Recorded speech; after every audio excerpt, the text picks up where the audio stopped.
now look at one of the most influential periods in the development of the English-speaking theater, Elizabethan England. It has been said that if the most significant playwright of this period, and perhaps of all time, William Shakespeare, hadn't written a word, that Elizabethan England would still be the most prolific and influential period of playwriting. Elizabethan England is so called because of the monarch who ruled England during this period, Queen Elizabeth I. Elizabeth reigned over England from 1558 to 1603. During her powerful rule, many things happened in the social, political, and artistic areas of her kingdom. Perhaps the most significant artistic development during her reign is the rise of Elizabethan drama. This is amazing when one considers the fact that the performance of plays inside the London city limits, with one unique exception, was forbidden during her reign. To understand the magnificence of Elizabethan drama, we will first need to consider what influences during the Elizabethan period made such drama flourish. We will also look at the significant playwrights of the Elizabethan period, including William Shakespeare, and see why their plays have had such lasting power. So what were the conditions of Elizabethan England that made this advancement in drama possible? First, one would need to give credit to a significant technological advance. That is the invention of the modern printing press, nearly a century earlier. By the time Elizabeth came to power, the printing press was making reading available to masses of people. By the 16th century, reading was a popular pastime, making much of the population of England literate. This would explain the highly literate plays that were written during this period. Another influence on Elizabethan England was the Italian Renaissance. In Italy, from the late 14th century up to the end of Elizabeth's reign, the Italians were experiencing a cultural and artistic boom, which would eventually be adopted by the rest of Europe. The arts were emerging as a popular influence on the Italian culture. Both high and low art dominated.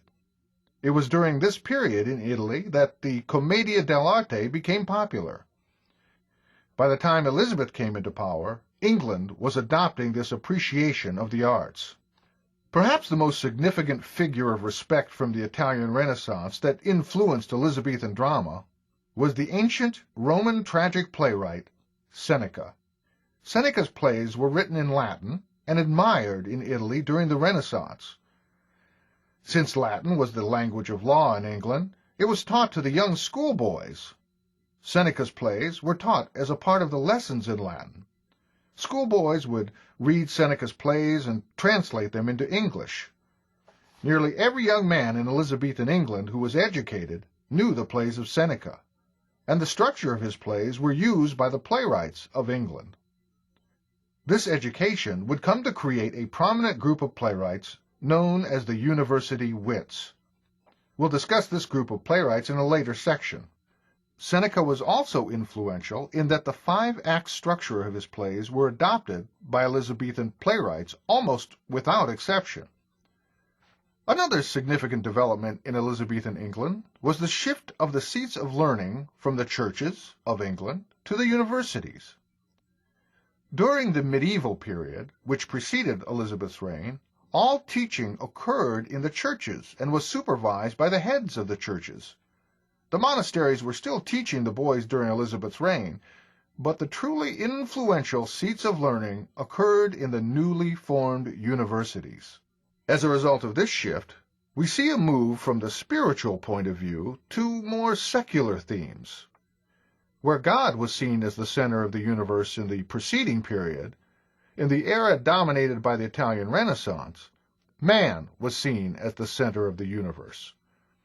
We see a much more secular point of view in the plays of this period, as opposed to the religious themes which dominated the medieval drama. So it was this lively period which experienced a shift in technological, social, and political viewpoints which encouraged the growth of some of the finest drama ever created. This is not to say that the theater artists of this period did not face obstacles. There were still political influences which stood in the way of drama's development. The religious Puritans, who yielded much of the power during this period, felt that theater was immoral, and used their power to stop or stifle the development of theater at every turn. Theater could not be performed within the city limits of London by order of law. In fact, the Puritans eventually did stop the performances of theater in England. The most symbolic gesture of this dubious accomplishment occurred when the Puritans closed down Shakespeare's Globe Theatre in 1642, nearly 26 years after Shakespeare's death.